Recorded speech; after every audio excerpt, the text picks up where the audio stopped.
to confess it. It's so appealing, no words can express it. I cannot hide it, I must confide it. That certain feeling, and that's what caused all the trouble around here. Now you take tonight, for instance. No, I guess you'd better leave it alone. Maybe I'd better start at the beginning. My name is Gussie. Augusta to my boss, Mr. Larry Larkin, the well-known cartoonist, creator of that famous comic strip, Snips and Runty. You must have read Snips. He's known as the friendly, folksy little philosopher, seen in 700 newspapers around the world. You wouldn't think a man like Mr. Larkin, who makes $300,000 a year, would have any problems. But then I guess any man who's already had 3 wives is bound to have some problems. Now, this is a triangle story, the second angle of which is in that car. That's Miss Dunreath Henry. She's Mr. Larkin's private secretary. But she's a lot more than that. She's sitting on the bench, scheduled to be wife number 4. And she's practically quarterbacking the team right now. Which brings us to the third angle of the triangle, Francis X. Dignan. He's got the worst problem of all. May seem silly to you, Doctor, but every time I get into an argument or try to stand up to my boss, I get this queasy feeling in my stomach. And the next thing you know, I keep losing one job after another. It's been getting worse since my wife left me. That's why I came here, Doctor. I hope psychiatry can help. Bicarbonate hasn't done a thing. All these angles began to move toward each other about 10 days ago, when Miss Henry was summoned to an emergency meeting right here in Mr. Larkin's apartment. It was set for 10 o'clock, and she was to meet Mr. Joseph Wicks, head of the cartoon syndicate. Morning, Gussie. Is Mr. Wicks here yet? Storm signal's up for real. Morning, Joe. Yeah. What's this? Hypertension before noon? Before noon, afternoon, and all through the night. Oh, Joe, now don't exaggerate. What is it, Joe? What's the crisis this time? I have just come from a meeting of the board. You know that in the past month, 20 papers have threatened to cancel, and 50 have moved Snips off the first page of the Sunday section. But is the great Larkin concerned? Is he here facing the problem? Oh, no. He is a guest star on some midday monstrosity called Kiddie College. And now would our esteemed guest like to say something in farewell? Well, gang, as Snips would say, it's been gosh awful nice being here today. And remember, fellas, anytime you're out my way, just drop in on old Larry. We'll sort of sit around and have a nice little powwow. You know, real boy talk. Dunreath, it's time that you and I had a little powwow. Real boy talk. Now, Joe, just don't get so excited. Dunreath, we have got to do something about Larry. These endless television shows, lecture tours, trips to Washington. He's just doing that to improve his public relations. Last week, a congressional hearing. Next week, person to person. Tonight, that banquet for Senator Winston. Now, Joe, you know Larry must get Senator Winston's approval if he's to be appointed to the President's committee. Larry serving on a committee for juvenile delinquency won't sell papers. You missed the point. The point is, what is happening to Larry Larkin? Larry is maturing as an artist and a man. Well, you rationalize it any way you want. I say he is becoming slick, sophisticated, and superior. He's changed, and so is Snips. It's lost all the warmth and heart that made it famous. It's true, Miss Dunreath. Snips makes me laugh now and then, but he used to make me cry. I'll grant you Snips may be getting a little intellectual. A little? What's he doing in the White House? The first 8-year-old Secretary of State. I prefer him there to last month. I don't think an 8-year-old boy should be splitting atoms at Princeton University. Gussie. But Joe, there is no need for all this panic. Dunreath, there's no use kidding yourself. There's only one solution, and you know it. Larry needs an assistant. I don't think you'll like that. Well, why not? He's had half a dozen ghosts. Aren't you forgetting the Eloise affair? The Eloise affair. you remember when ghost number 6 ran off with wife number 3? Oh, Gussie. Dunreath, listen. Unless I can go back and tell the board that Larry is getting some help, some real help, that'll make Snips a warm, sweet, normal kid again, so help me, in 6 months there won't be any Snips. And you know that as well as I do.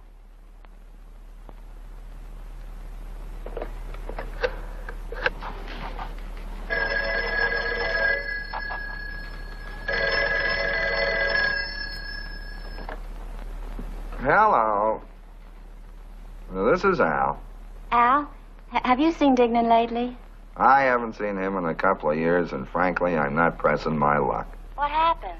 Same old thing. Worked for me for a little while, and then one day I just sort of casually criticized one little sketch. He turned 4 shades of green, walked out, and I haven't seen him since. Same old story, huh? Yeah. You got a job for him? Maybe. Say, where's he living? Same old place. You're kidding. That's what I hear. Say, what's happened to Snips and Runty lately? It seems to have lost all its old sweetness. You tell Larkin to leave all that highbrow stuff to the real intellectuals like Lonesome Polecat and Hairless Joe and Earthquake Magoon, huh, darling? And it was wonderful to hear from you, Ethel. Bye. Goodbye, Al. Joe, you go back to your board and you tell them that Larry Larkin is getting a new ghost. A fellow by the name of Francis S. Dignan. I've never heard of him. You wouldn't. He's just a character around town. You're sure he's got heart? I guarantee it. He's got heart, humor, sensitivity, the works. How come you never mentioned this Francis X. Dignan before? Now, I'll see if I can find him, and I'll pick him up and bring him right How well back do you here. know this Dignan fellow? And you and Larry can look over his script. Don I'll Reed, see if- how well do you know this Dignan? 3 years ago, for 10 impractical, improbable, real crazy months, I had the somewhat doubtful pleasure of being Mrs. Francis X. Dignan. Oh.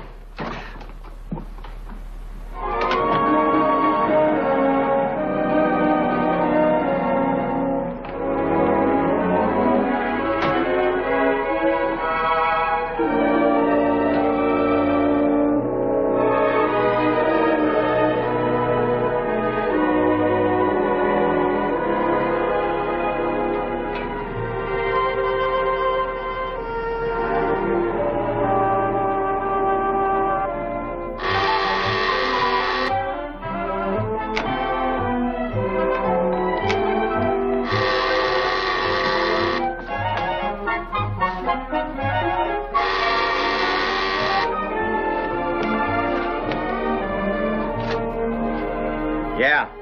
It's Ethel. Oh. Okay, Ethel, come on up. Ethel.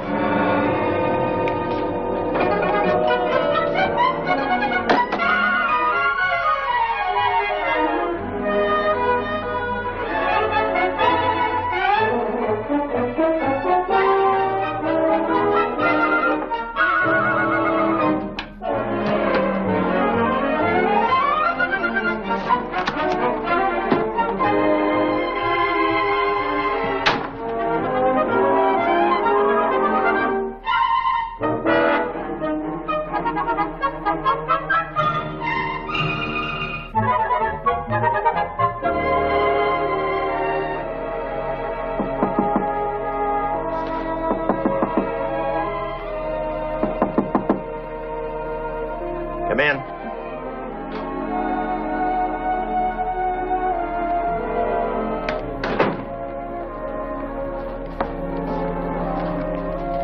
Hi, Ethel. Make yourself at home. I gotta make a deadline before... Hey, what is this? For a minute there, I thought you looked like an old wife of mine. It's good to see you, Francis. Don't tell me this is little Ethel Jankowski from Port Huron, Michigan. The kid with the runny nose, the droopy bloomers, and the prettiest curls in town. Well, the place hasn't changed much, has it? How are things going, Dick? Oh, great. I've never been so busy in my life. I've more things coming up than I can handle. Lucky thing you caught me in. As I say, I just drop in here once in a while to soak up the atmosphere. You know, get away from the phones, the cocktail mob, my place uptown. Oh, you don't live here? Live here? No. I have a little duplex over in Beekman. Oh, it's lovely up there. Yeah, built-in elevator, air conditioning, $500 a month. 500? Yes, but like I say, it's only money. Oh, you care for a drink, some coffee or wine or beer or anything like that? No, thanks. Just a cigarette. Real easy.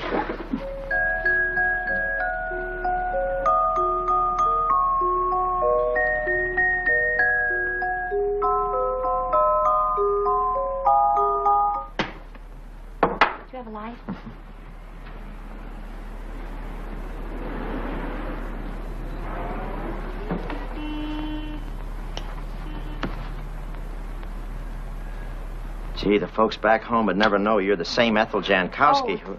It's not Ethel anymore. It's Dunreath. Dunreath? It's not a name. That's a housing development. Dunreath Jankowski? Oh, it's not Jankowski anymore either. It's Henry. Dunreath Henry.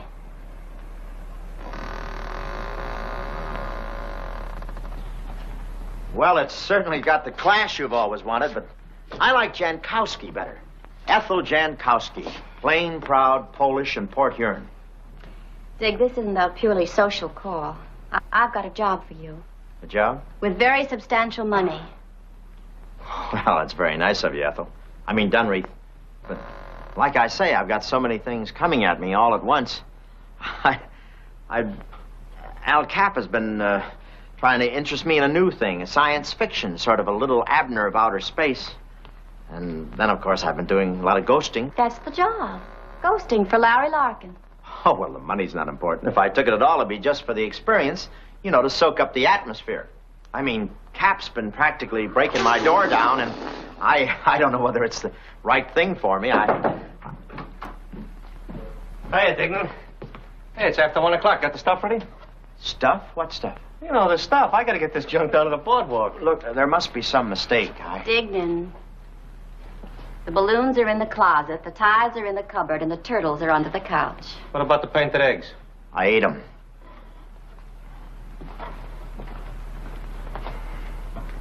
Oh, come on, come on. Everybody works. Joe says if these turtles don't move tonight, we gotta go back to the lizards. Anything else? Yeah, Joe furthermore says about the painting of these ties. Joe figures if you was to use luminous paint, they'd stand out better at night. Anything else? Oh, yeah. Here you go. You got change for that $5? Yeah, All right, you'll owe me the $1.25.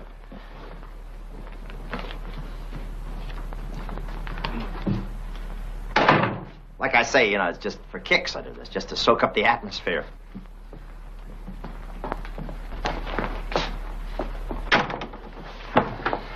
Francis, I talked to Al Cat before. Cap? What does he know, a hillbilly like that? He knows, and so do I. He told me you were seeing an analyst. Oh, that? Yeah, well, I'm doing a little research. I thought there might be an idea for a strip in it. You know, the typical psychoanalyst next door. Well, Dig, there's nothing wrong with you that a good job won't fix. Believe me, if you tie up with Larry Larkin, it's strictly upper echelon. You'll find he's great fun. Bright, sophisticated, stimulating, effervescent. He sounds like the Schweppes man. How come you're such an authority on Larkin? I'm a secretary. Secretary, huh? Mm-hmm. This is really a cinch, Dig. It really is, because all that strip needs is it's just a little hard and a little warm. Private secretary? Private secretary. How private? Mr. Larkin and I are going to be married. No kidding. When? Next month. Well, I got just the gift for you, a platinum piggy bank. Dig, there is one thing. Larry doesn't know that we were married. I think it might be better if we didn't tell him. It's just that he's so sensitive because his last wife ran off with his last ghost. You can relax, honey. You don't have any problem about that because I'm not taking the job. Dignan, that is ridiculous. You can't afford to give up $500 a week. Maybe you can't, but I can. We never did see things alike, you and I. Even when you were a kid in pigtails, tagging along after your big brother and me. You had to have more marbles and bubblegum and jacks than any other kid on the block, and you didn't care how you got them. Francis Dignan, that is enough. Let me finish. Nothing changed. You grew up, came to New York, got a little lonely, and looked me up. Me, the big shot from Port Huron. Whom I was silly enough to have a stupid schoolgirl crush on. People do crazy things in New York in the summer. We did. We got married. But it was wrong from the start. I just wasn't enough marble or bubblegum or jacks for you. And you finally hit the jackpot. Thanks for offering to cut me in on the loot, but I'm not interested. Well, I'm sorry, Dig. I walked out of your life once before. I guess I just should have let it go with that.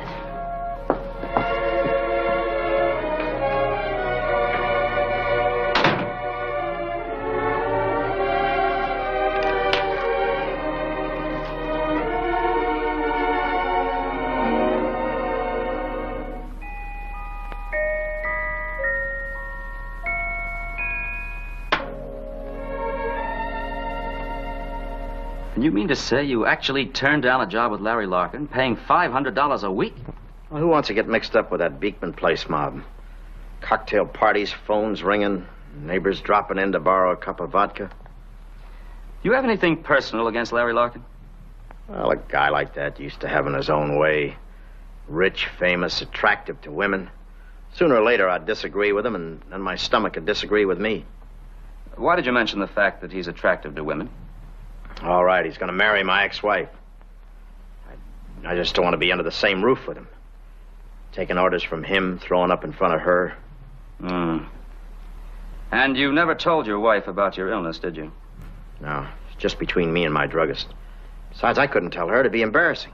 And you still insist you're no longer in love with her? Of course not. Then why not accept the job? Well, I just don't like the setup. I wouldn't work for Larry Larkin if my wife depended on it. Your wife? Life. Interesting slip. What's interesting? Aren't you really trying to say that you don't object to Larry Larkin as your boss, but as the future husband of your ex-wife?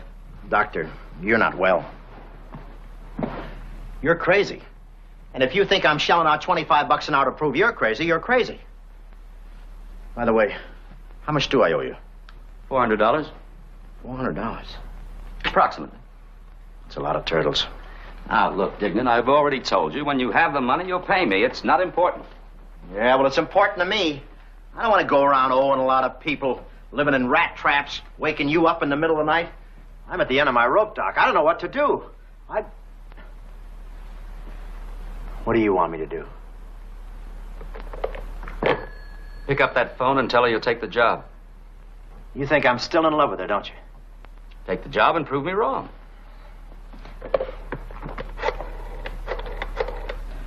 Give me the number of Larry Larkin, Manhattan. Hey, Doc, who do you call when you're in trouble? Him. Man, I feel better already.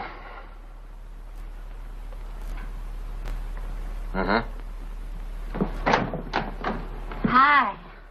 Hi. I'm awfully glad you changed your mind, Dig. Well, like I said, it's just to soak up the atmosphere. Hey, you really hit the jackpot, didn't you? Who's your decorator, Cecil B. DeMille? I called Larry, and he's coming right over. Yeah, and this is what I've always wanted. Everything done in contrasting shades of money. I think you really ought to get to work, Dig. Where is he, upstairs playing polo? I want you to do some preliminary sketches. Flap B is cross-folded to make a right. Good afternoon. Oh, Gussie, this is Mr. Dignan, Mr. Larkin's new assistant. Well, welcome aboard, Mr. Dignan. Hi. From what I understand of your past history, I'd say you're a man of extremely good taste. She knows? Oh, don't worry. Gussie's my very close friend, and Gussie knows how to keep a secret, don't you, Gussie? Me, Pocahontas. Very big in secret department. What's your problem?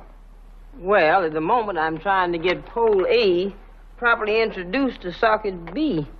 But socket B simply refuses to associate. Oh, honey, it's just a mess. We'll stick with it, Gussie. Now, Dig, this is where we work. Somebody planning to camp out here? We're adopting a little boy. He arrives this afternoon. Motherhood, too. What is this, a package deal? He's a distant cousin of Larry's. He recently lost his mother, and he's been living in an orphanage. Larry thought it would be nice to give him a home. Well, that sounds mighty decent of him.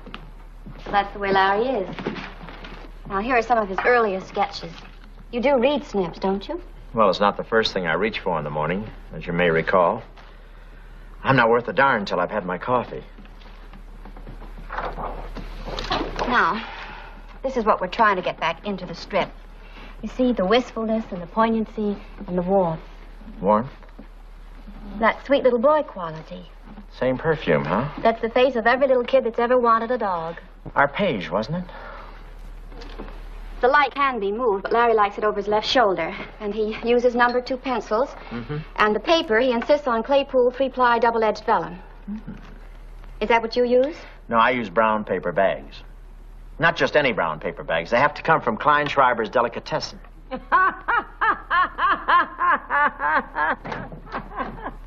Laughter. What a heartening sound. What a glorious welcome for a youngster finding a new home. Now remember that, all of you. Little Norman Taylor must laugh. He must laugh for the sheer joy of laughter. For laughter is a joy in your house or in mine or in the house of life. You must be Francis Dignan. You come highly recommended. Well, thanks. Darling, you're as lovely as always. I'm sorry I'm late. But then you've been here with Dunreath, so I'm not sorry for you. You're right to wear those bow ties as long as you can. Say, when do I pick up the boy? 4 o'clock. It's impossible. I've got that Collier's interview. Oh, I moved that back to 5. What about my speech for tonight? It's on the recorder. You rehearse from 6 to 7. Let me kiss that efficient little nose of yours. Well, now, Dignan, shall we have a go at it? Why, is it my turn? First of all, if we're going to be boon companions or boon criminals in this thing, you've kind of got to get to know me, the real me, the wheels within the wheels. You want to be at home with my mind, so to speak. Your mind? Step right into my brain. Step into your... Gussie, isn't that TP up yet? Flapsy don't want to fraternize. It don't want to socialize. Honey, this thing don't want to do nothing. I don't know what's wrong with this thing. It's the worst thing I've ever seen in my life. Reethy, will you get Dignan the continuity on the Washington episode? Yes. Now then, Dignan, where were we? I was just stepping into your brain. Is it all right if I smoke? Reethy, make a note of that. This guy's on our side. You know, Dignan, I think you're going to learn to read me quickly. I like to get the feel of people, don't you? The feel? Yeah, I like to put on the battered old hat at an improbable angle and kind of mingle around, rub shoulders with the mob in the bleachers, the crush in the subway. I tell you, Dignan, you can get your appetites whetted, your senses sharpened. And your pockets picked. Say, he is good. Yes, he's on our side. Well, now, can I have a peek? I know this is rough, Mr. Larkin, but is this anything at all like... Rough? This is fine. As Snips would say, gosh, awful nice having you aboard. Well, thanks, Dignan, I wonder if you'd do me a great favor. Well, anything at all, Mr. Larkin. There's a toy for Norman in the basement. A toy? Yes. Would you be a good fellow and bring it up? A toy in the basement? Yes. Yeah, but There's a good fellow.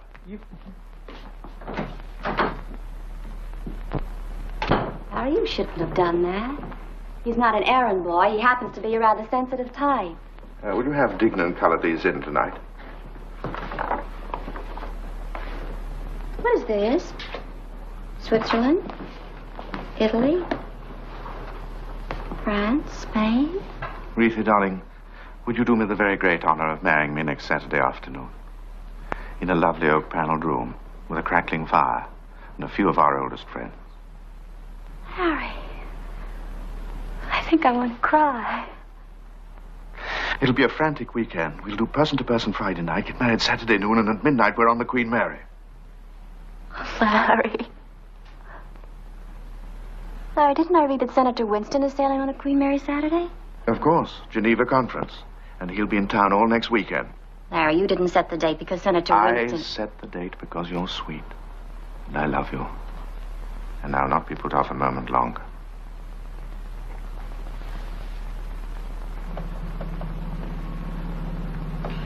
We have a large bathtub. Then we'll spend a week in Capri and a week in Florence. I'm going to take you rowing in a funny little boat with a snub nose. And everyone will say, regard the beautiful American. See, she is resting.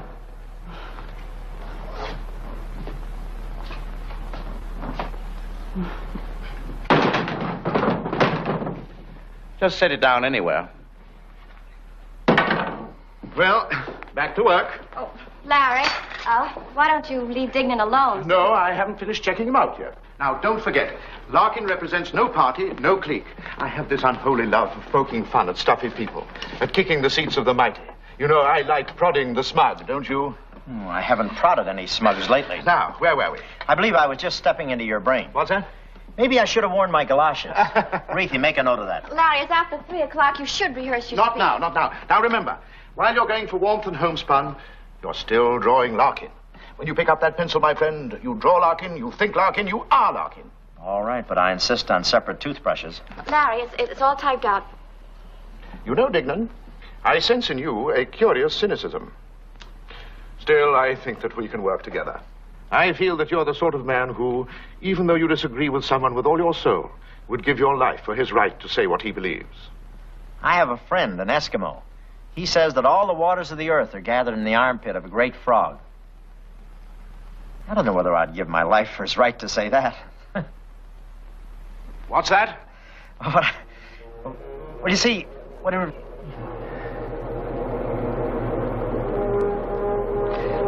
Dunreath, I shall be upstairs working on my speech.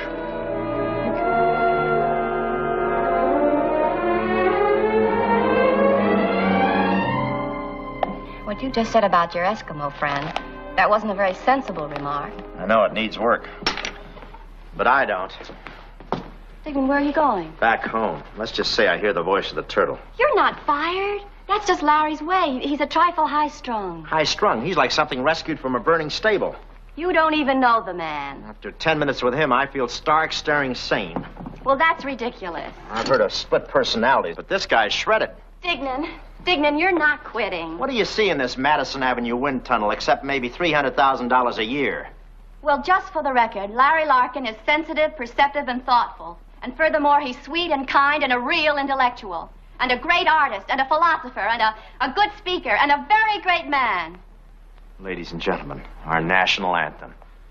Shh. Dignan, you're not walking out. You're not slinking out of here with your tail between your legs like you slunk out of every job you ever had. It's my tail, and I'll do my own slinking. Well, for your own sake, if you want to quit, at least stand up to Larry like a man, face to face. I couldn't stand up to him face to face. I'd get a windburn. Oh!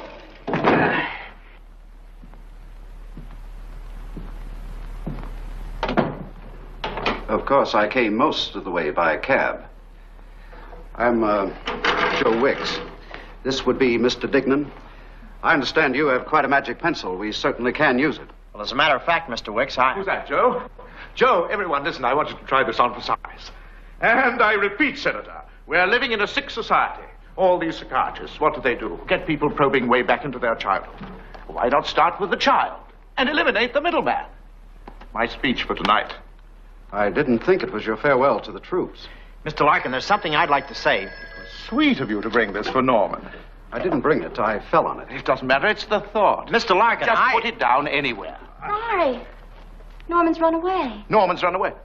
Well, good for him. Spunk, backbone, no spineless subservience to authority. Now, there's a kid for you, already throwing pop bottles at the umpire. How American can you get? He sneaked into the subway. He smashed a gum machine. He's in the 23rd Precinct Police Station. Good heavens, we're adopting a hoodlum. How American can you get? Mr. Larkin. Joe, I wouldn't call the commissioner. Look, you've got to bring that kid, no matter what it takes. Mr. Larkin. Not now.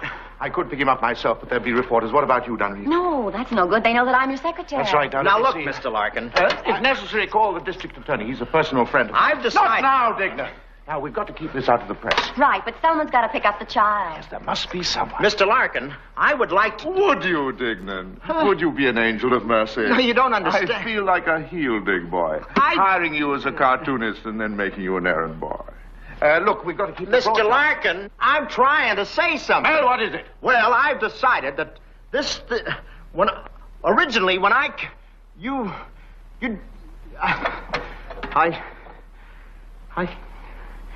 I'll go get the kid. Good. Now, watch yourself with this boy. I'll do it. He sounds crafty. I'll be there.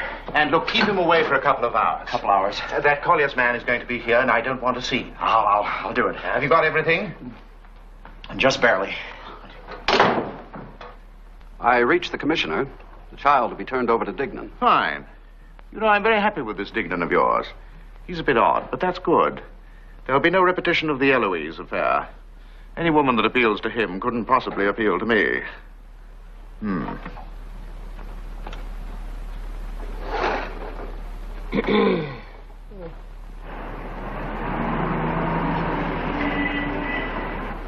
Come on, let's go. I don't want to go. I don't like you. You don't like me. I sprung you, didn't I? Now, come on. How many times do I have to tell you I don't like you, and I never will. And I never will like you. Understand? You don't like me, huh? No, I don't like you. Look, kid, I gotta keep you out for a couple hours, so don't make any more trouble for me. Remember, if they throw you back in the jug, you're a two-time loser. What's that? Never mind. Just get the lead out. Come on. Let me have that. What do you got in here? Your burglar tools?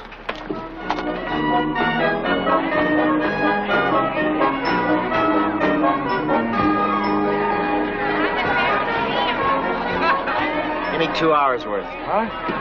Here's $5. Go on and ride. All alone? Yes, all alone. But my mother... Look, I got a lot on my mind. Will you go ahead and ride? And I don't want to hear another peep out of you. But I don't Okay, wanna... go. Ride.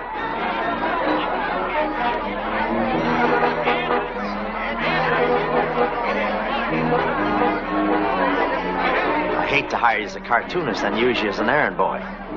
Dig boy. Larkin, you can push a guy just so far, and then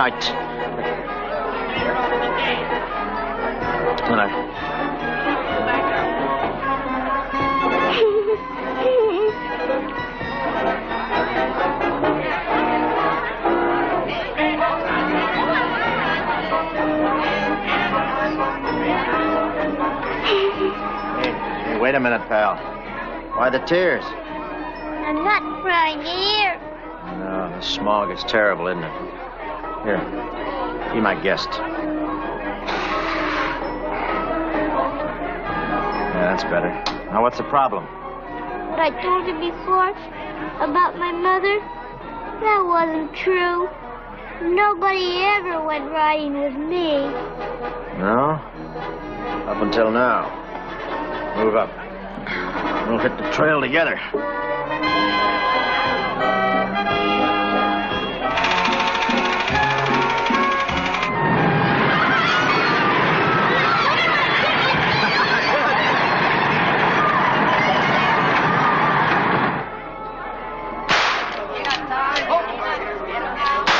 Wow, Normie, you did it. What does he get? The super giant jackpot. You can trade in that old elephant for any of those baseballs, footballs, basketballs. How about that? You can trade in the elephant.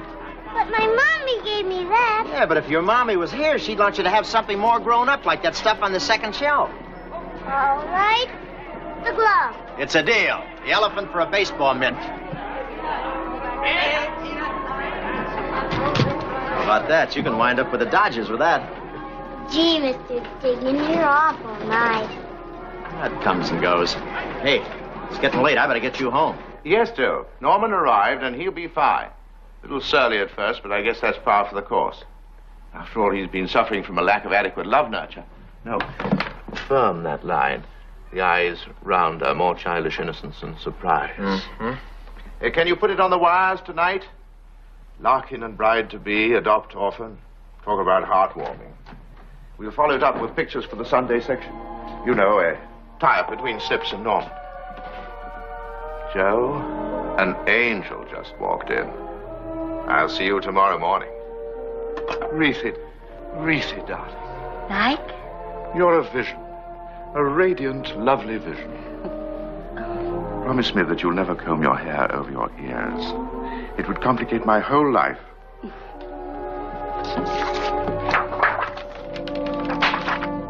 Larry, it's terribly late. I know, but I won't be long. Dignan, you can finish that up in the morning.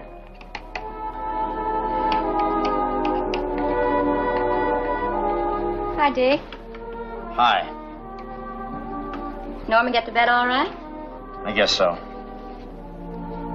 Match? Over there. Aren't you just about finished for the day? Yeah, I'm just about finished. I don't know what I'm going to do about that child. He's just lying there crying his eyes out. Oh, I'll see what I can do, Gus. I want Dignan. Norman, darling, what is it? I want Dignan. It's all right, darling. I'm here. I don't want you. I want Dignan. All right, I'll get him. Oh, it's going to be all right, honey. Now, it's going to be all right.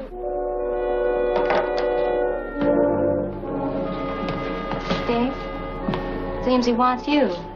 Yeah, but I was just... I'll talk to him.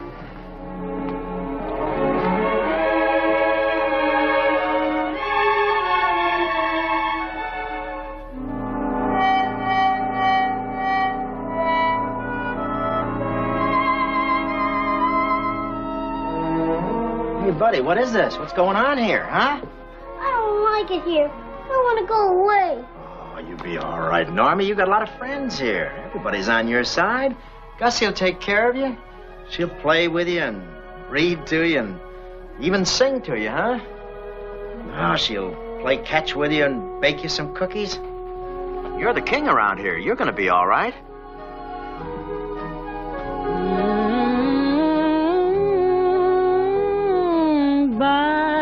Bye-bye, baby.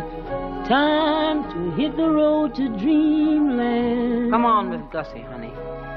You're my baby.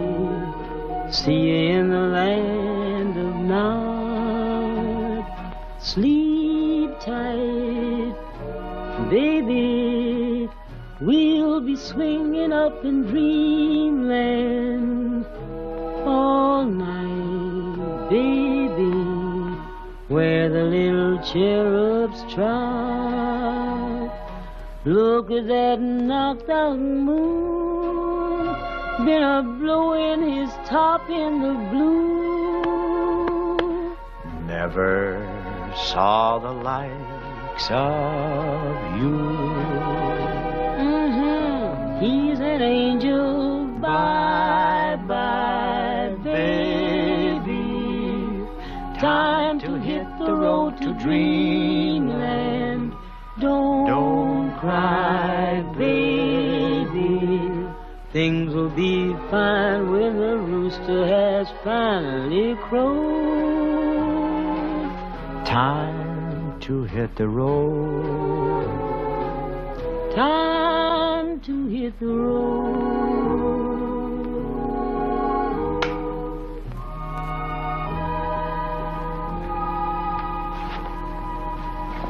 What time will you be here in the morning? Look, Normie, I got some news for you. I won't be here in the morning. My job is finished. Gee, Dignan, I don't want you to go.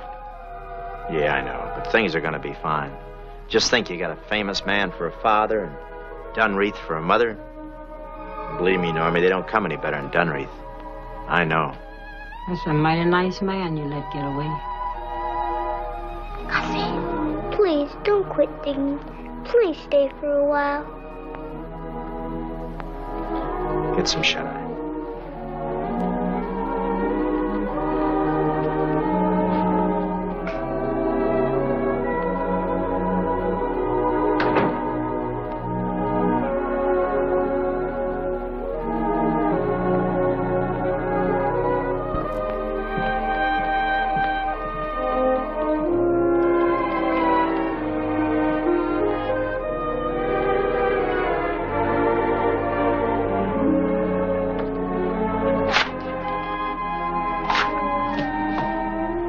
I'll see you first thing in the morning. Dig, you're very sweet.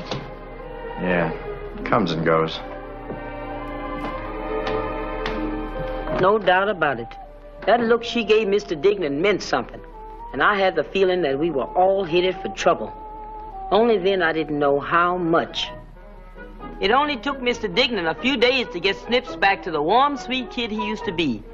Everybody important approved.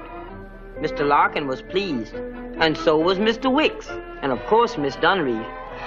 But I began to notice that she was becoming self-conscious around Mr. Dignan. The longer they worked together under the same roof, the more nervous and irritable she seemed to be. And worse than that, for the first time since I knew her, Miss Dunreath became a little absent-minded.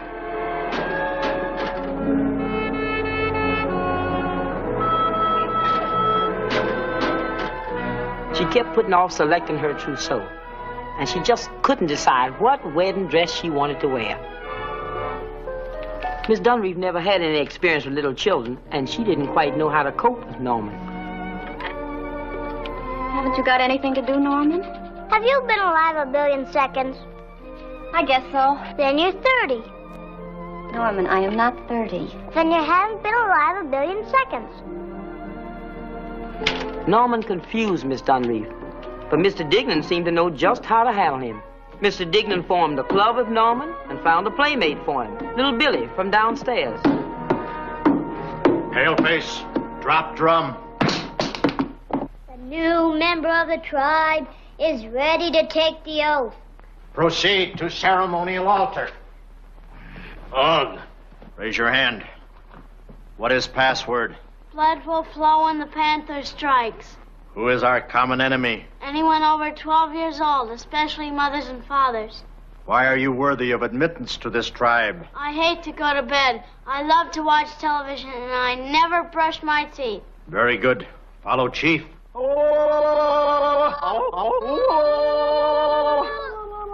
Well, you're in, Billy. Welcome to the club.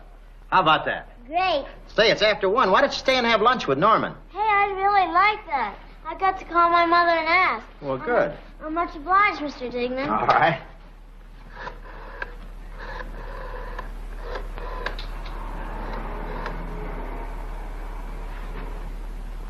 Hello, Mom.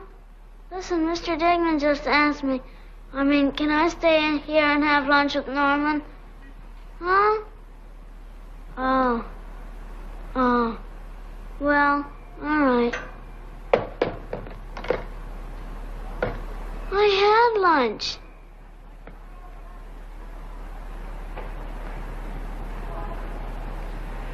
Yeah, okay. Scoot. Go, Tribe. Go.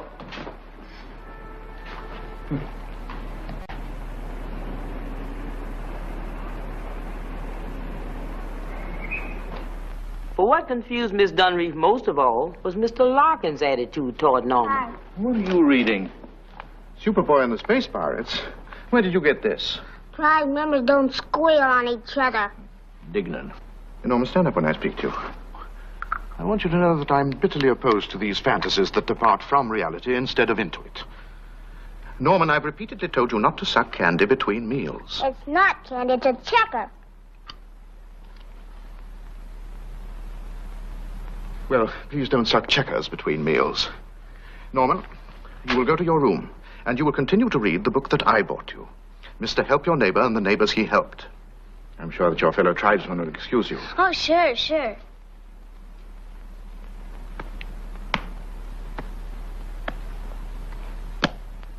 How?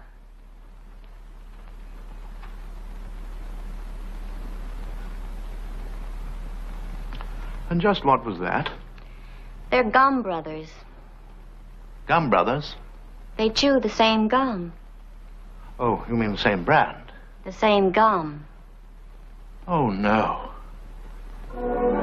Well, that's how things stood as the date of the wedding drew near.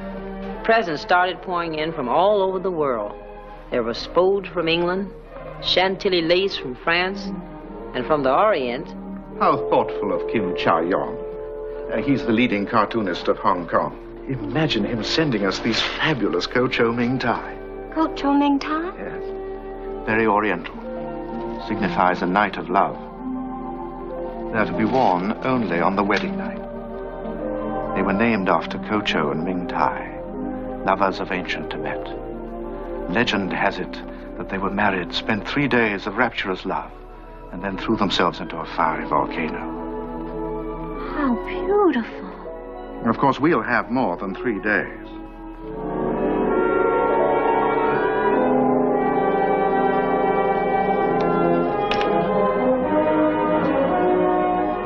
You can do it, Dignan. When you go back there tomorrow, if he doesn't give you a reason, find one. Now, be assertive. Stand up to him. Dominate. Fight. What have you got to lose? Doc, that's my problem.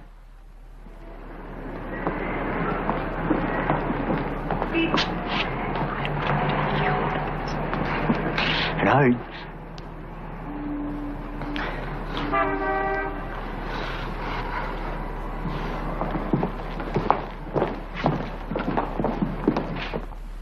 No, Joe, Larry can't meet you for lunch. But he's flying to Washington in the 1 o'clock plane. That's right. Well, Senator Winston wanted to meet the other members of the committee, and if they're impressed, the appointment is practically cinched. But you haven't heard the best part, Joe. Senator Winston's coming to the wedding. In fact, he's consented to give the bride away. I mean, how respectable can you get?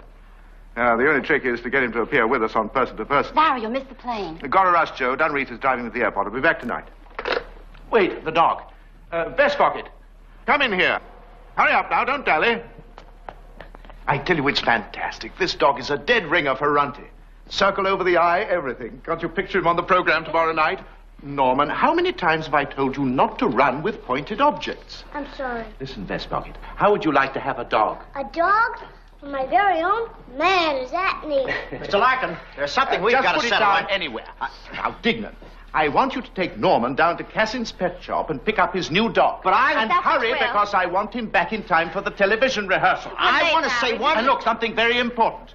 We're going to do person to person on Friday night, and I want to follow it up with something very special for Sundays. Larry, hurry. But I've got something important. You know the Dignan touch, loaded with heart. Yeah, but Mr. Larkin... Schmaltz, that's what we want, and we'll airmail it to all the newspapers. Mr. Larkin, for once you're going to listen to me. Well? Well, I've just about made up my mind. I've just... I'll go get the dog. Good. Come on, Reefy.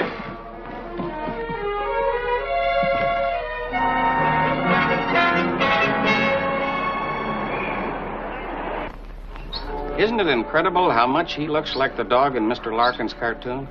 Yes, incredible. Nice, Happy. Hey, Norman, Nice. leave that dog alone. Good, Happy. Here's the one you get. But I like Happy, and Happy likes me. Yeah, that's not a dog, that's a vaudeville act. You open them up, there are two men inside. But I like a big dog. Yeah, but don't you understand? This is the dog that Larry picked. You really want that dog? More than anything in the world. Even though Larry may get mad at you? I don't care. And stick to your guns. Remember that. Always stand up and fight for what you believe in. Don't give up the ship. Hey, saddle up Nanook of the North. We'll take him. But Mr. Larkin says... Wrap him up. This is the one. How about that? Oh, thank you, Dignan. Thank you. Thank you.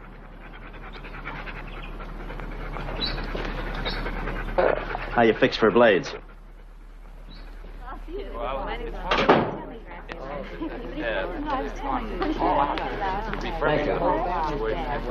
Miss Henry? Yes. I'm Hal Kern, person to person. We talked on the telephone. Yes. The heavy equipment, cameras, and lights won't be here till tomorrow night just before the broadcast. However, I would appreciate a rough run-through just for the boys on the camera. Well, Mr. Larkin isn't here. Oh? But his assistant will stand in for him. That's fine. Gussie, has Dignan returned yet? On the patio. Did they get the dog? They got something. What in the world is that? I don't know, but personally I think they crossed a camel with a raccoon coat. Well, I'll fix that.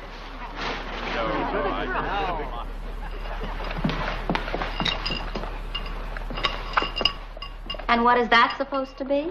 That's Happy. But you were supposed to get Runty. But I didn't like Runty. I like Happy. And Dignan says if you want something, stand up and fight for it. Don't give up the ship. He did he? Norman, will you excuse us for a moment? I'd like to speak to Commodore Perry. Go, boy. Go. Well, I suppose you feel real proud of yourself? You don't have enough nerve to strike out at Larry, so you trick an innocent little boy into doing your dirty work? The kid loves that dog. You just did that to embarrass Larry? Kid's got some rights. That may be, but Larry wanted Runty for Norman. For Norman, are you kidding? He wanted Runty for that television show so he could plug that sagging comic strip. They're ready for rehearsal. Are you going to stand in for Mr. Larkin? Well, I'd be delighted. Mr. Dignan, the opening shot will find Mr. Larkin right there at the mantel. Miss Henry, would you sit on the sofa, please?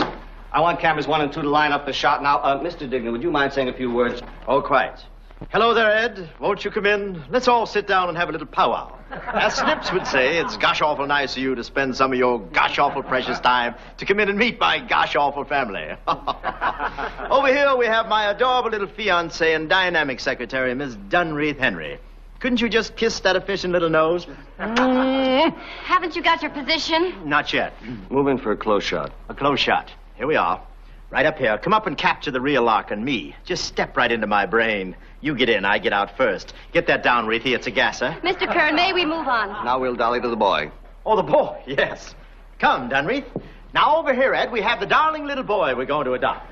Little Norman Taylor, who's going to be brought up on a diet of joyous laughter. For laughter is a joy, whether it's in your house or my house or the house of life. You're blocking the boy. Oh, the boy, yes, here he is. There you are. We waited a long time for you, son. But as Snips would say, we're gosh awful glad to have you aboard. Back in the trunk. Now where's Runty? Shall we go to the workroom? Oh, the workroom. Couldn't you kiss those efficient little ears? Dolly cameras 1 and 2. Yes, to the work area, the jute mill, the rock pile. This is where we put it down on paper. Sweat and strain, tote that barge, lift those jokes. Lift them from Cap, from Fisher, from anybody. Gentlemen, I'm afraid that's all for today. And in farewell, Ed, I want you to drop in any time you're in the neighborhood. and help yourself to a slice of life with Larry. It's gosh awful. That's all. Farewell. Just leave the script and Mr. Larkin will study it, and we'll see you tomorrow. Thank you. Thank you, one and all. Come with me. So be it, Mem Sahib.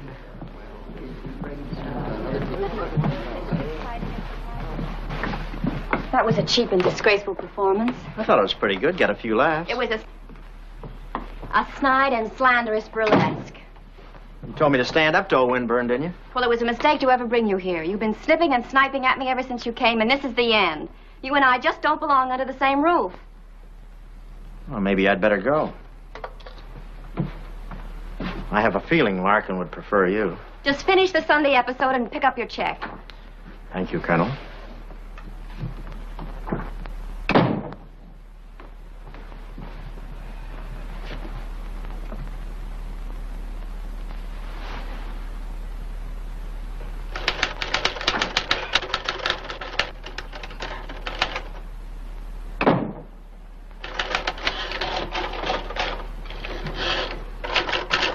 Gussie, do you have to do that in here now?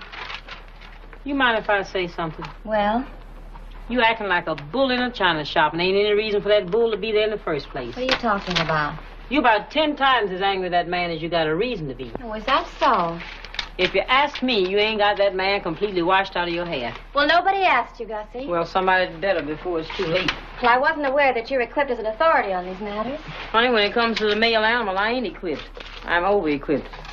I've been married now and then myself, and I know the problem. When you take unto yourself a new husband, you'd better make sure you ain't got some of that zing left for the old one. Zing? Yeah, zing. It's that special feeling you get for a special person. It's kind of a zing. Oh, Gussie, that's ridiculous. Miss Dunreef, believe me, before you start zinging around with number 2, you'd better make sure you're unzung from number 1.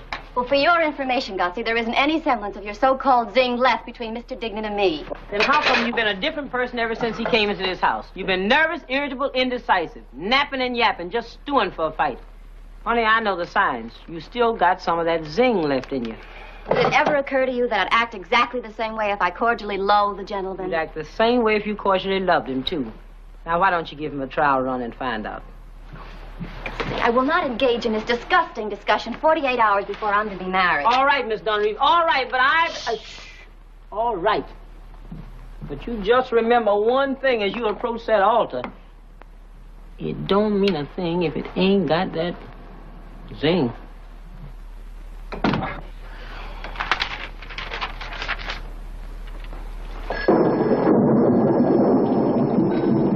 Hello, Mr. Larkin's residence. Western Union? I'll take the message. Oh. Oh, all planes are grounded. Yes, I'll be sure to tell her. Thank you very much.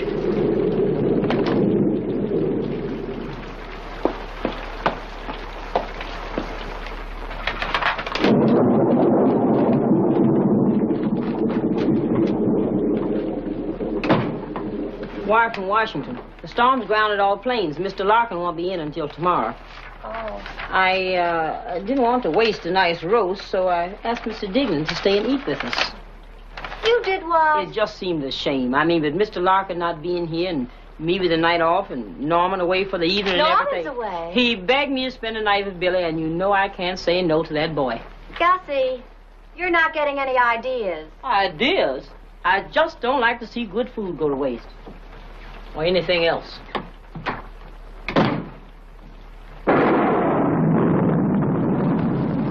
Mr. Dignan, Mr. Larkin can't make it in from Washington, so Miss Dunreef wondered if you'd like to stay for dinner.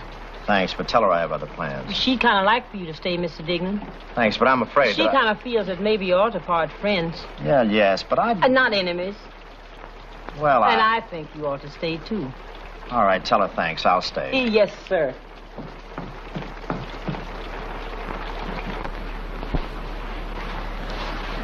Norman, honey, how'd you like to spend the evening up at Billy's? Gosh, could I? Well, I'll see what I can do.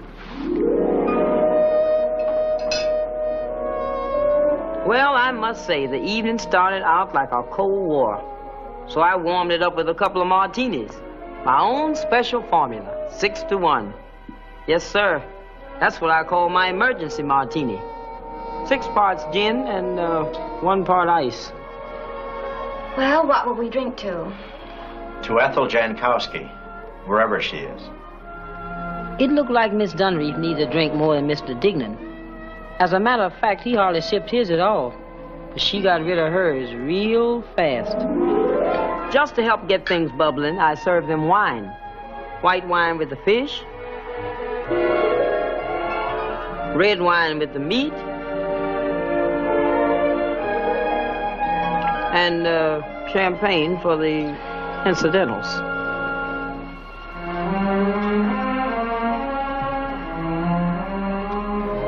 I'd certainly hate to be out on a wet night like this.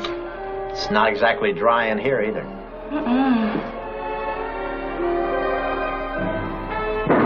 When I came back and saw them sitting there 4 yards apart like 2 chunks of ice, I decided on a new approach, a little impromptu entertainment.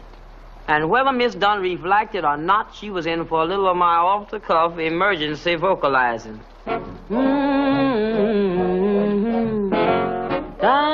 What is this, a floor show?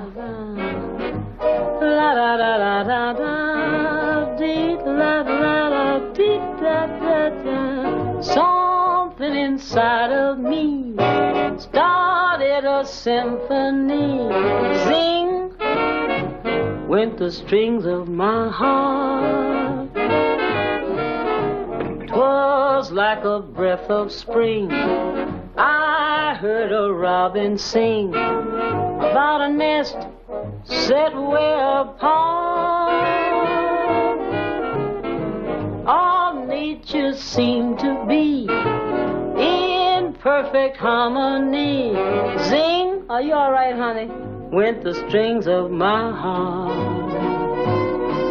Your eyes made sky seem blue again. What else could I do again? But keep repeating through again, I love you. Are you comfy, Mr. Dignan? Well, I still recall a thrill. I guess I always will. I hope 'twill never depart.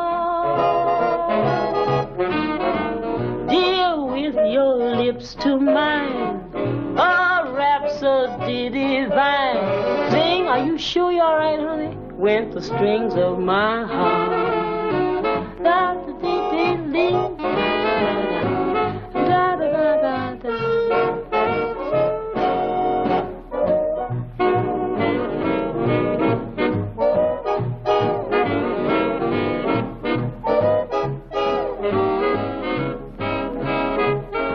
Isn't that dinner terribly nice? yeah, wonderful. Terribly hot in here. Yeah, I think.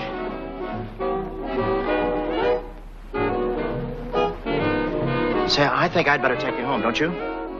Oh, just one more for the roll. No, you've had enough. Ah, come on, Dick. Just one roll. Honey, you don't need any more. Come on, Dick. I just Wait want a you're not minute. my husband Now, anymore. Ethel, listen.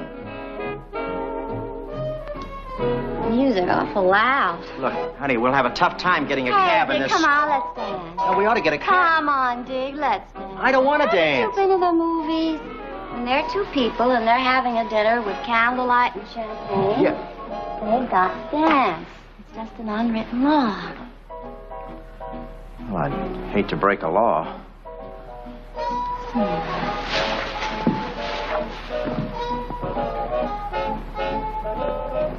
That better? We'd better get a cab.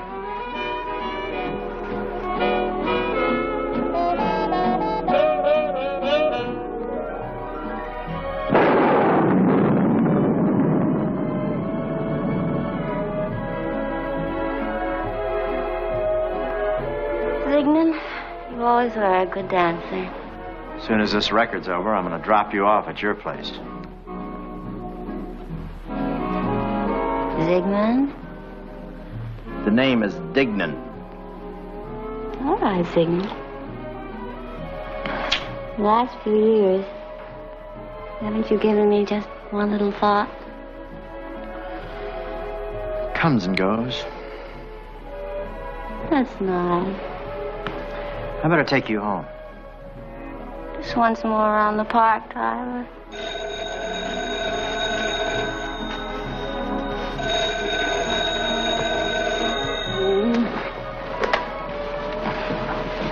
Oh. It's the other end. Yeah? Well, no kidding. Well, when will it be fixed? I see. Thanks. The storm short-circuited the elevator. 40 floors down, and when you get there, no cabs. You mean we have to stay here all night? Guess so. Just the two of us? Just two little old palsy-walsies from little old Port Huron? Look, I think you'd better go to bed. I'll go upstairs and try to find some pajamas or something. Pajamas? You don't have to go upstairs. We've got all the pajamas we need right here. Yeah, but... Pajamas. Ethel, you know what you're doing, huh? Here, now here's a pair for you, and one pair for little old me. Oh, Larry's not going to like this. As far as Larry's concerned, now just let me tell you one thing. You can fool some of the people, some of the time, and all the time some of the people. You try to fool half of the people. You still got some of that old zing, Diggy boy. You better go to bed, young lady. Haven't got a bed, neither have you. Yeah, well, you're going to sleep on the couch in your office, and I'm going to sleep down the hall in Norman's room. Well, aren't we being terribly provincial? Maybe for New York, but they'll understand it just fine in Port Huron. Now, get going. Yes, Corporal.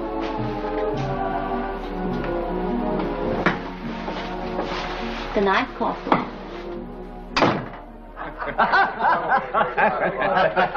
And now to a more serious topic. I'm sure you gentlemen are eager to learn Mr. Larkin's attitude toward the juvenile delinquency problem. Thank you. Senator Winston, distinguished members of the committee. My fiancé and I are in the process of adopting an underprivileged orphan boy. Well, gentlemen, isn't that splendid? We consider this not only a duty but a privilege, because it is our conviction that there is no such thing as a delinquent child. There are only delinquent adults. And I venture to say that in my home we're reasonably free of those. Yes.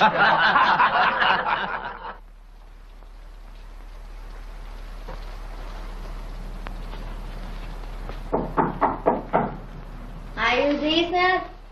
That's a matter of opinion. I'm coming in. Come, I'm dressed. I'm dressed. Oh, no. They should have marked him his and hers. You want to exchange? Yeah, let's... Ethel, what are you doing? Dignan, let's have one more little nightcap. Oh, you've had enough. Ah, come on. Just one more for the road. Look, there isn't any road.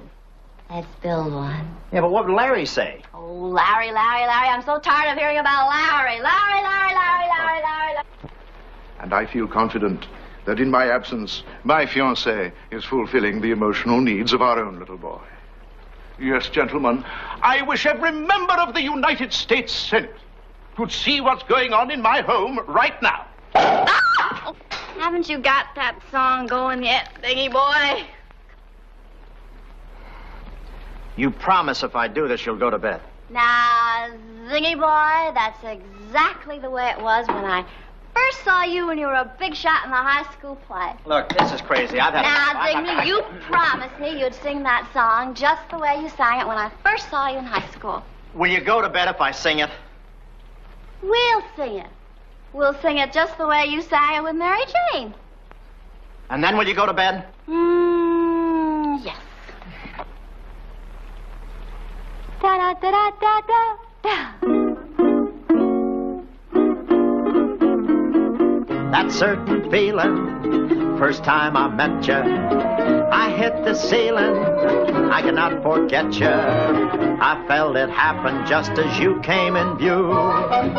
Grew sort of dizzy, thought, gee, who is she? That certain feeling, I'm here to confess it, is so appealing, no words can express it. I cannot hide it, I must confide it, I'm feeling that feeling too. Now will you go to bed? No. You want to stab somebody? Look out. Come on, we're going to bed.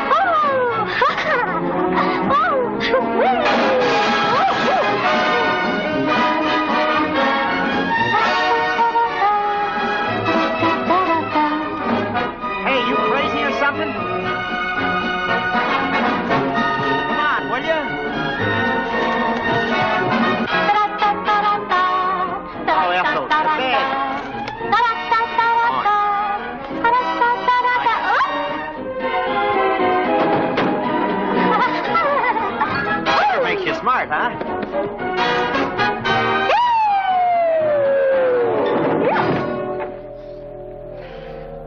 You're going to bed. I said, you're going to bed. Who's fighting?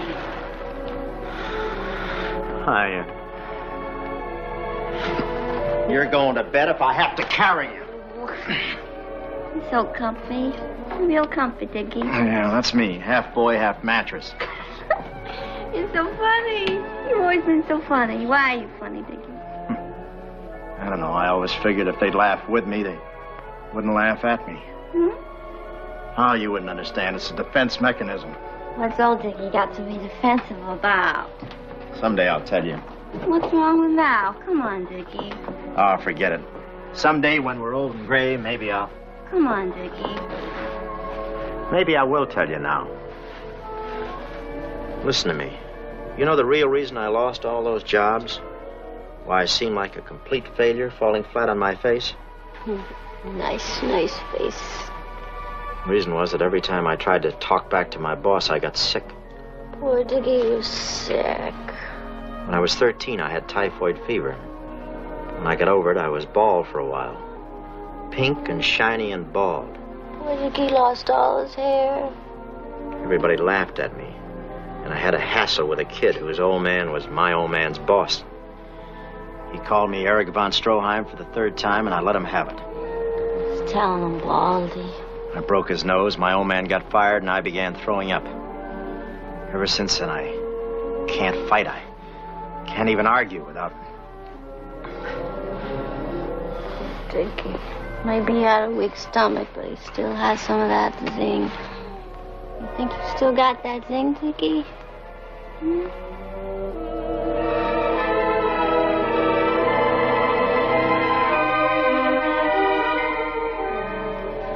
He's got that zing. He's got that zing, Dickie boy.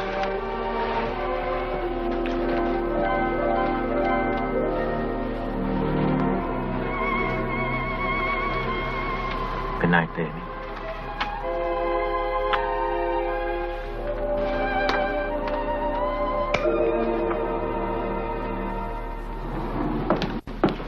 That's a nice dog, Norm. When'd you get him? Yesterday. Come on, Norman, don't be so slow. I never in the world seen... Well, what in the world is... Oh, here. Oh, honey, go take Happy for a walk. But I just did but walk him some more, because he's getting fat. But Now, go ahead and do like I say. Elevator man, take him back down, please. Larry, what are you so nervous about? I told you, Senator Winston's going to be here in a few minutes, and he's more of a blue nose than I thought. Is that possible? Wait till you see. I want to get upstairs and put away some of those etchings. And lock up the bar.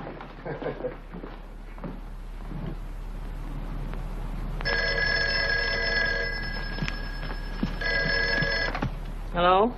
Mr. Larkin's residence. Or what's left of it. What's that? Long distance, the governor's mansion in Albany? You know how terribly important it is for me to get this appointment. Mr. Larkin, the governor. The governor? Do you realize what this could mean, Joe? Just that the nuptial knot could be tied tomorrow by the governor of this great state. Hello? Yes, this is Mr. Larkin. Yes, I'll hold on. Imagine, busy as he is, he can still... yes, I'm holding on. Won't be long, will it? Thank you very much. Augusta, what happened here? Big wind last night must have shaken things up quite a bit. Hello? Governor Secretary? Yes, I'm ready to speak to the governor. Now, see, I want to know. Oh. Dunreath.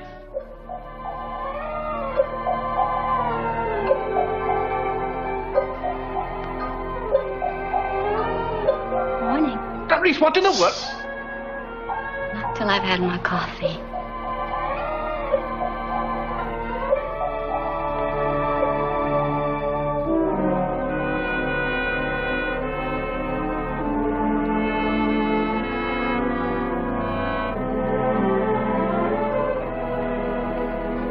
Mr. Larkin, don't you think I ought to... Well, I guess I'd better. Hello, yes? Yes, I'm ready to speak to the governor. Hello, Governor. I'm fine, thank you. How are you? I cannot tell you how much I appreciate your...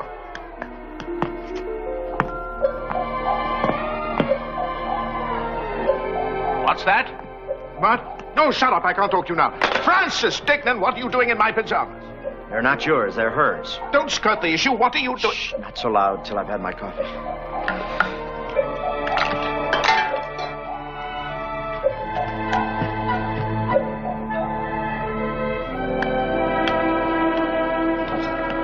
Hi.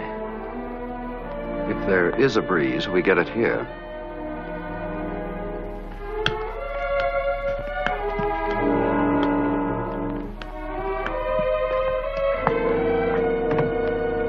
What did the governor say, dear? Oh, nothing very much, just Joe, I just said shut up to the governor. Hello, operator. Get me Albany at the executive mansion. Don't answer that. Might be the senator. It's only Norman. He's been walking the dog.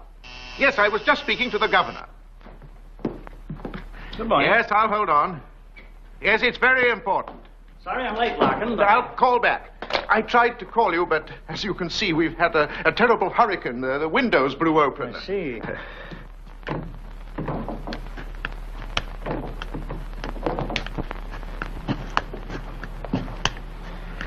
Worcestershire sauce, tomato juice, egg, and a shot of vodka. Fix her up in no time. Great for a hangover.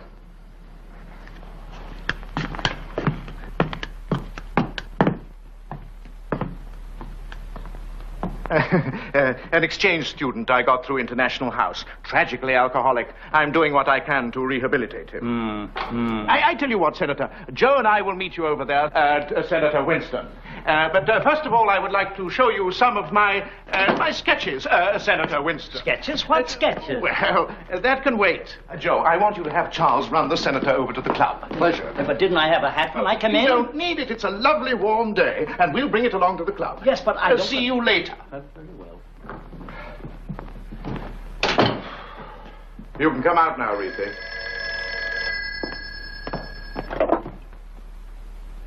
Hello?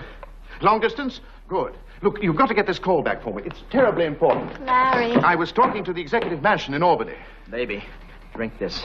I was Dignan. cut off from the governor. Larry, I know this looks dreadful. Honey, if you drink this, it'll make you feel... Well, will you please try to get him back? Now, I'll wait. Huh? Larry, I know it looks dreadful. It looks horrible. Oh, darling, don't give it another thought. Qui s'excuse, s'accuse. It's just too absurd to discuss. Yes, I'll hold on. After all, if you were going out to sow your last little wild oat, I hardly think it would be with good old Dig here. And what's wrong with good old Dig? He's coming on. Oh, good. Why should he be an also-ran? Hello, Governor. I want to explain about this hoax. After all, he was once good enough to be your husband. That's right, Governor. After all, he was once good enough to be her husband. Husband? Oh, shut up. I can't talk to you now. What do you mean, husband? That's right, Larry. I didn't want you to know because if you did, I thought you wouldn't hire him, and we needed him so badly. Well, is there any reason why we should dispense with your ex-husband's services right now? None whatsoever. Francis Dignan, you will get dressed, you will finish the Sunday section, pick up your check and leave and never come back. Is that clear? Now, look, Is that clear? I'll finish my work and get dressed. I'll get out.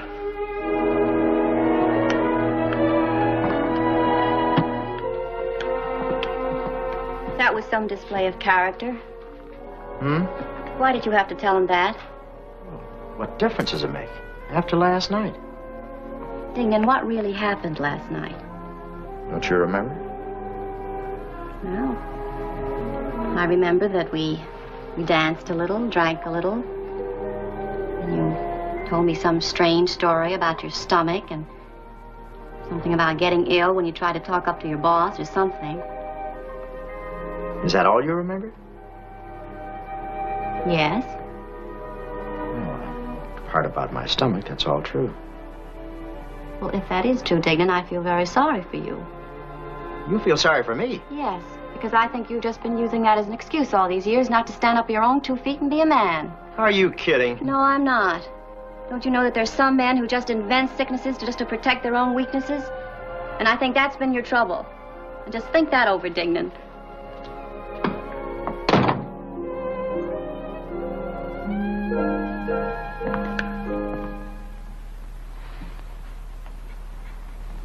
Yes, I know. Yes, but it's very important that I get the governor back. You see, there's been some kind of practical joker at work. Yes, I'd appreciate it if you'd call back. Did you know he ate 6 pounds of meat a day? Really? Anyone we know? What is that beast? What is that supposed to be? Get this monstrous slob of a bear away from me. What is that? That's Happy. Well, you were supposed to get Runty. But I didn't like Runty. Joe, take this monster back to Cassin's pet shop. Larry, if the kid likes to... Oh, I've got no time for that sort of... All right, Larry, all right. And see that the real Runty gets back here in time for the telecast. Sorry, Normie. Norman, I know you didn't do this intentionally, but don't you see that when you choose a dog you know I won't like, it means that you're rejecting your environment. You're rebelling against me as your guardian because your own mother neglected you. She did not. Norman, it's difficult to face facts, but it's a part of growing up. Your mother was a frivolous woman. What's frivolous? And she never did give you the kind of love that you're entitled to. Mr. Larkin, I don't think that's any way to talk to a little boy. Mr. Dignan, I don't see that this is any of your business.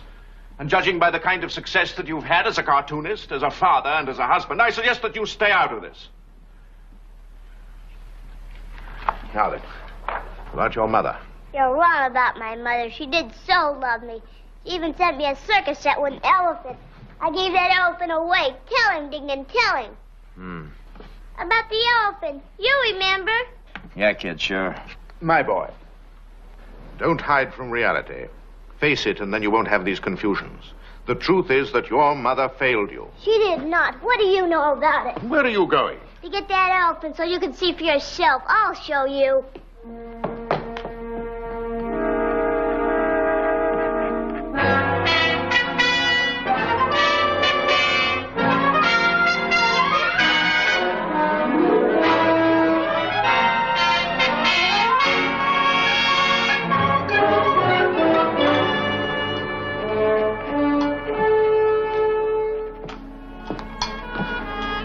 Aren't we a frenzy of activity? Oh, it's that special strip that has to be airmail tonight. You know, for one crazy moment this morning, I thought you were going to tell off old Lusty Lungs. Like I did when I took back Ragmop, son of Floor Mop. No, we're not the hero type, Dignan. We have too healthy a respect for that long, folding green stuff. Would you initial this, please? See what I mean? Rome burning, nations crumbling. But do we lift a finger? No, sir, not you and me, buddy boy. Say, how'd you finish the episode? Well, Snips kicks Runty, robs a liquor store, shoves his grandmother down the stairs, sets fire to the orphanage, and shoots himself in the head. Huh? He's been under strain. Dignan, you kill me.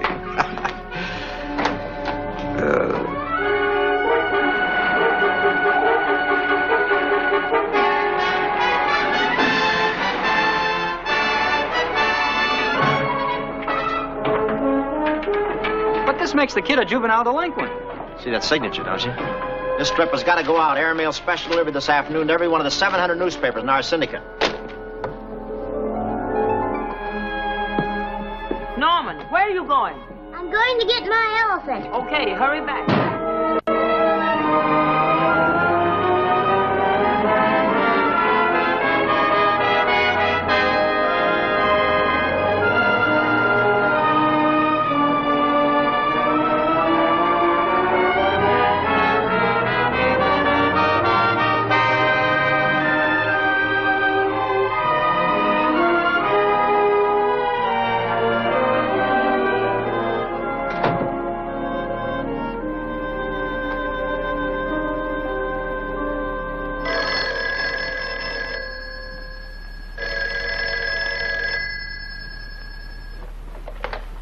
Hello? Is Norman there with you? I haven't seen him since I left. Why? He's been gone for hours, and it's not like him. Huh? No. All he said was something about getting his elephant back. Sorry I can't help you, Gussie, but don't worry. He'll show up. Bye. His elephant. Hello, St. Luke's emergency ward? Has a little boy been admitted there in the last few hours? He was wearing a blue cap and a red jacket. He has brown hair. No? Hello. Yes? Yes, this is Mr. Larkin. Yes, I'm ready to speak to the governor. Hello, Governor. Larry Larkin. I wanted to explain about this man who's been impersonating my voice on the telephone. Obviously one of those practical jokers. What? Oh, shut up! I can't talk to you now. That maniac, that madman. Joe, what have you done about this? I teletyped every paper to kill the strip. That's not enough. I want you to telephone each newspaper personally. Oh, Larry. The man's insane. Show this to any psychiatrist, he'll tell you about him. Demented. Study the works of Van Gogh. Those trees in the paintings growing wilder and wilder as the mind sputters and goes out. A little like me. Precisely. Who are you calling? The police. Good. I'll see that Dignan gets 20 years for this. I am trying to find Norman. Well, I'm not taking this lying down. I intend to prosecute. Take this to the commissioner, the mayor, if necessary, to the governor. The governor. I just sit shut up to the governor. This is Joseph Wicks. I want to place long-distance calls to the following papers. Philadelphia Inquirer, St. Louis Post-Dispatch, Atlanta Journal, Erie Dispatch-Herald, Milwaukee Journal.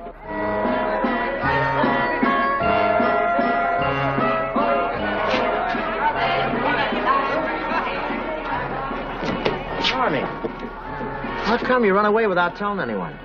I was gonna go get my elephant to show Larry, but the man in there won't give it to me. Oh, come on. We got him outnumbered. We'll see if we can get the beast back. There it is. Look, if it's about that elephant again, I don't know nothing. Where's the other guy that works here? Out to dinner. I'm just filling in, and I can't exchange anything. Give the kid back his elephant. Here's $5. How do I know it ain't worth more? Look for yourself. It's all beat up. And what makes it worth $5? Then I'm overpaying you. Why? Then take 3. What happened to 5? All right, 5. It's not for sale. You want to win something on that shelf, you got to knock down 5 ducks in a row. 5, huh? 5.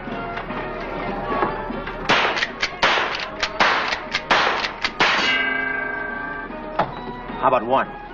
5. Pittsburgh Post-Gazette, Minneapolis Journal, Chicago Daily News, Kansas City Star.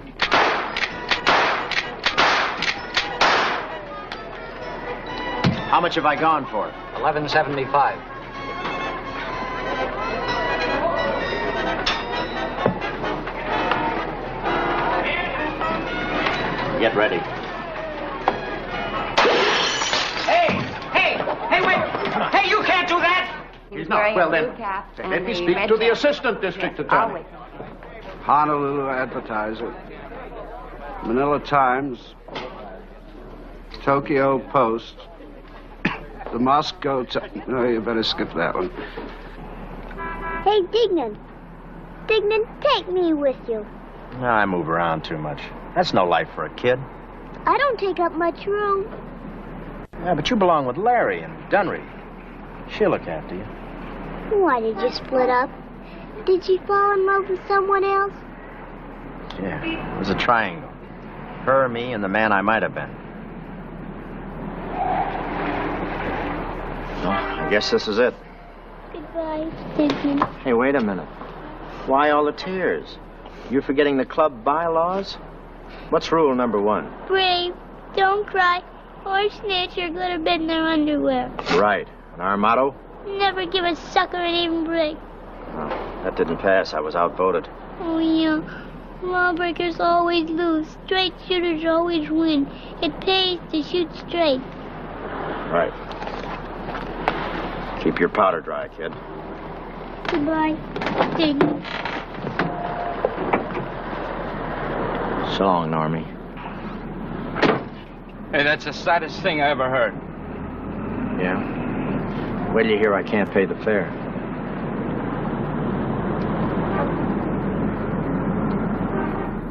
Field monitor checking from apartment to studio. This is person to person. Testing. 1, 2, 3, 4. This is person to person. 1. Oh, just 1, 2, 3, 4. Field monitor. Person to person. Yes, I realize that it's his private residence, but I must speak to the district attorney. This is Larry Larkin. Hello, Bill. I got the elephant. Small fry, you're back. You see? I got the elephant. Look, My mother did there was so this, love it. Norma! Are you all right? We've been so worried about you. Hold on, Bill. I told you it was nothing, Reefy. Now, look, time marches. Get him into something respectable and fix that hair. Larry never listens to me. Hello, Bill. Come on, Norman. Larry doesn't have time now. Dignan did. He helped me find my elephant. Now, Norman, I want you to forget all about Dignan. His name is Francis X. Dignan. Now, look, I want you to throw the book at him. Put out a dragnet. He's got no money, so he can't get far. What's that? Norman, where did Dignan go? He went home to pack. Well, you better go in and change. Gussie, I want to see you in my office right away. Mr. Dignan, What? You going somewhere? My regiment's leaving for the front. I'm headed the other way. Where's your watch? Oh, that I donated to a very worthy cause. Poor cab driver with a wife, 4 kids, and muscles down to here. Mr. Dignan, Miss Dunnery thought you might need some assistance. She wants you to get on a plane, go to Cuba, lay low for a while, and don't ever come back. And she also sent this Dramamine for that weak tummy of yours. Yeah, well, you can tell her I don't need her money. I got along without her before, and I can get along without her again. She can take her money, she can take her pills, and she can take... Wait a minute. You sure she sent those pills? Sure, I'm sure. You sure you didn't send them? Well, why would I send them? Well, Gussie, don't you see what this means? Uh-uh. She knows I don't get sick on a plane. I never did. So? So, can't you see what she's trying to say? Yeah, go to Cuba, lay low, and don't ever come back. Yeah, that's what she thinks she's saying. But I know about psychiatry and unconscious slips. What she's saying is take those pills, be a man, and go back and stand up to Larry Larkin. That's what I thought she was saying. Yeah, but I'm not going to take those pills. I'm going to go back and stand up to a man, face to face. Well, I'm with you. Larry Larkin, you are a loudmouth, a punk, and a phony. Larry Larkin, you're a loudmouth, a punk, and a phony. Larry Larkin, you... Larry Larkin, you're a loudmouth, a punk, and a phony. Larry Larkin, you're a loudmouth. Mr. Larkin will be on in 20 minutes. 20 minutes? The senator should have been here 10 minutes ago. Hope nothing's wrong. Do you suppose he saw you this morning in those pajamas? Larry, does it really matter? Larry Larkin, you're a loudmouth, a punk, and a phony. Larry Larkin, you're a loudmouth, a punk, and a phony. We'll be going on the air in exactly 3 minutes. Now we have to have absolute quiet. Joe, you got master control? Mr. Larkin, you can't use your script. Would you please find Miss Henry and take your position at the fireplace? Larry, can I speak to you a moment? Well, certainly, dear. You seem upset. Now, don't be nervous. Just don't look straight into the camera. We'll have peace and quiet if I have... You're a loudmouth, a punk, and a phony. Drain it and bring it down here for us to wade in. Larry Larkin, shut up. Larry Larkin, you're a loudmouth, a funk, and a pony. A what? A pony? Never mind. I was over-rehearsed. Francis Dignan, why did you come back here? Because you sent for me. I sent for you. You Benedict Arnold. Get this tobacco-stained mountain goat out of here. Keep your hands off of him. I bought him all 300 pounds of them. Why would you buy 300 pounds of dog? Because I was hungry. What did I tell you? He's crazy. Crazy. Absolutely crazy. Dignan, why don't you just go? Haven't you made enough trouble for all of us? Miss Henry, please, 2 minutes. You'll have to take your position. Mr. Larkin, you must get into your place. Somebody do something about him. Do you get makeup? It wouldn't help. See here, Larkin, I've got a few things... I'm interested clinically. What twisted criminal compulsion brought you back to the scene of your crime? Because she sent for me. She loves me. Why do you keep saying that? Because it's true. The pills prove it. What pills? When you push a man over a cliff, you don't give him a parachute. Somebody sent for a straitjacket. I sent you that money to go to Cuba. Who sent who money? I sent him money. Why? I don't know. Maybe I'm crazy, too. You bet you are. Crazy in love with me like I'm in love with you. I'm in love with you. See, she admits it. Baby, you don't want to go through life with this walking commercial. Think of the hours and hours of uninterrupted listening pleasure. The constant drip, drip, drip of the milk of human kindness. Francis Dignan, if I were not in makeup, I would strike you. Places, please. 1 minute. Mr. Dignan, will you get out of the... I haven't finished with you. I'll not have you come into my home and speak this way to the woman I love. Love? What do you know about love? You've never gotten over your first love affair, the one you had with yourself. I'll not stand here and trade jokes with you. You don't have to trade jokes with me. You keep yours and I'll keep mine. Ah. No, you don't. I've only begun to... Yes? Tell you what I think about you. What in the world are you doing? Obviously, I'm lying on the sofa. Well, what are you doing that for? Because it gives me a psychological advantage. Oh, Dignan, will you please get up and go? I love you. Don't you dare mention the word love in this house. You must move, sir. I'm having trouble with my horizontal and vertical. You're having trouble. Love. Talk about being in love with yourself. Did you ever hear of the worm that eats its own tail? That's you. Eating and relishing every mouthful of its rich, creamy goodness. That was an ill-chosen image. Francis Dignan, there's something rotten inside of you. I know. Mr. Dignan, we'll have to clear this area. It'll be dangerous. Well, you must get out of here. Yeah. Mr. Larkin, Miss Henry, please get me up. Please, you must get out of She here. knows I love her. How can you behave this way and still say you love me? Because it's true, and I can say it sitting down or standing up on camera 1 or camera 2, on NBC or CBS in glorious color, compatible black and white. I love you. I love you. But I love her. 37 seconds. I still love her, and you know you love me, especially after what happened last night. Please. Last night? Yes, 31 last seconds. night. You've got to stand high. Wait. Norman, where are you going? Nobody likes anybody around here, and I'm going away. Coming, Dignan? Yeah, Normie, I'm coming. Let's go. You coming, Ethel? Ethel? Who's Ethel? Well, She is. She's Ethel. Ethel Jankowski. Ethel Jankowski? That's right, Larry. But, Ruthie, darling, you can't be Ethel Jankowski, not 30 seconds before we go on the air. But I am Larry. That's right, Ethel Jankowski, plain, proud, Polish, and Port Huron. Port Huron? Michigan? Michigan. But, Ruthie, darling, nobody comes from Port Huron, Michigan. Well, I do, and so does he. And what's wrong with Port Huron? Finest fishing port in the Great Lakes. Champion high school basketball team of the state. Basketball, fishing, Jankowski, this is impossible. Take the ring off and give it back to Prince Charming now before he turns back into a toad. Listen, you. Down, Prince. Larry, it just never would have worked out. I'm not what you're looking for. You need a Dunreath Henry. All chic and shiny and smart. And I guess I've just never been that. I guess deep down inside I'll always be Ethel Jankowski. It's Happy back! He's yours. I bought him for you.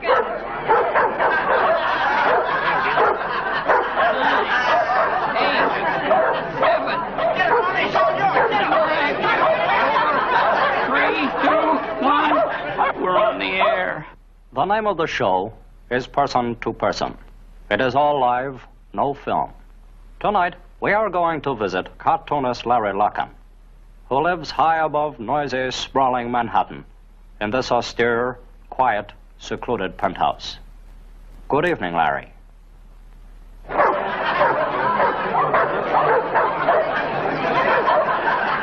What do we do, Ed?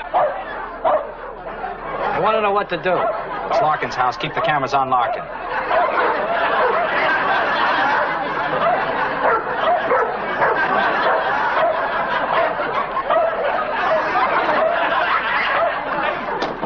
You get the coat. Ethel, be reasonable. We can be married, man. Mr. Larkin, please. Come here, Happy. Get the dog and call me a taxi, please. Come on, Gus. Here, Happy. Come on, boy. Isn't that Senator Winston? You weaseled your way in here, poisoning and destroying. I should have booted you out the moment I caught you with my fiancé in my pajamas. We can get on an old movie, anything, a Western. We weren't in your pajamas. I was in hers. We'll find an old test pattern, a weather forecast. And besides, an ex-husband has certain rights. Not with a girl who is about to become a wife and a mother. Oh, hello, Senator. I haven't finished with you. If this dog weren't in makeup, he'd bite you. Larry, it's Albany. The governor's calling. Governor. Hello, Governor. Goodbye, Senator. Senator Winston. Oh, shut up. I can't talk to you now. Larry, Senator! never mind about him now. Do you realize this is the 4th time today you've said shut up to the governor of New York? Joe, what can I do? Move to Connecticut. Senator Winston, on the air. Good evening, Ed. And hello, all of you out there. Hey, we could be married tonight. Senators marry people, don't they? What's that? Dignan, stop making a fool of yourself. How can you talk that way after what happened last night? Dignan, what happened last night? Well, put them anywhere. You don't remember? Hey, Dignan, I just saw a joke. You and Dennis and Gussie and I are going to get married and live with Happy ever after. Get it? Needs work.